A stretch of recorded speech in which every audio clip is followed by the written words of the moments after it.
Time to tackle this week's icy issue. This is cold, hard football facts on Football Nation. Hi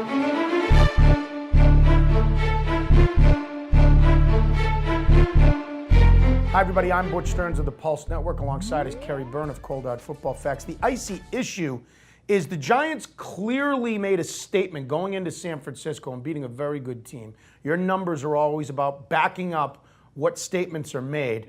Your numbers, do they say that the Giants are back as the defending Super Bowl champs and in contention now? First of all, I got to give you credit, Butch, for saying the Giants were going to win on the road.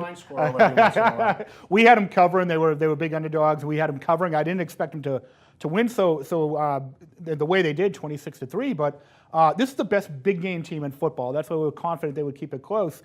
They are probably the most mentally tough team, a team you know is always going to come to play in those big games. And conversely, after beating up a good San Francisco team, they're skyrocketing in a lot of our rankings. Well, as we go to your numbers, I think what we saw this week is for the people that thought the Giants' defense was dead, they've been doing it with offense, not so fast. No, not at all. They climbed in what we call our defensive hog index, our measure of every defensive front. But more importantly, we measure each team across the board in all our different indicators. We call it the quality stats power rankings, up 6 spots this week in the space of one game, jumping into the number 2 spot across the board behind only Chicago, which is an interesting team, not getting enough attention.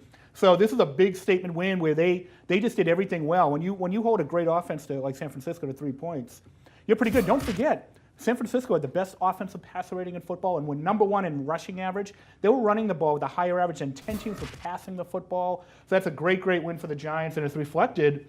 It's reflecting those quality stats power rankings. And your power rankings are all your quality stats and where they rank in each of them and accumulate. You combine, we just average them across the board. And the key is, Butch, teams that are very good in that indicator usually go to and win Super Bowls, and that's the key thing. So now when you look at the individual stats where they rank, you see that the offense has been carrying them, but you also see that the defense is, again, not so fast. Don't write these guys off. No, let's look at it. Number 1, real passing yards per attempt. They're getting the ball down the field. Eli Manning and the Giants, Victor Cruz, all those great receivers.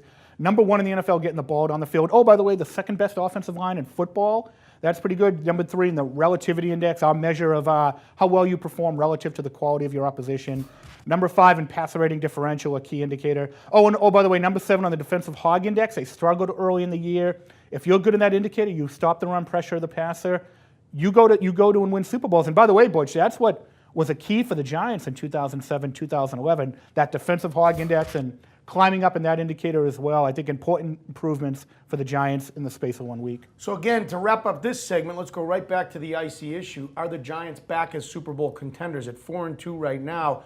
I'd have to say yes. That was a statement game. I agree with your fact that they're mentally tough. But Kerry, let's look at the rest of the season out of division. They play Pittsburgh, Green Bay, Atlanta, and Baltimore. They will be battle-tested if and when they get to the playoffs. Well, this was a team that proved that they can go 9-7 and win it, or 10-6, as they did in 2007, and still be good enough to win a Super Bowl. So they may lose a couple of those games. I think history tells us they will. But like I said, when they need to win, I don't think there's a better big game team in football. Not only that, I don't think there's a better big game coach in football. Agreed. Coughlin does not get enough credit for having his team ready for those tough games. He's Kerry Byrne. I'm Butch Stearns. This is the icy issue, all about the G-Men, here on Cold Hard Football Facts on Football Nation.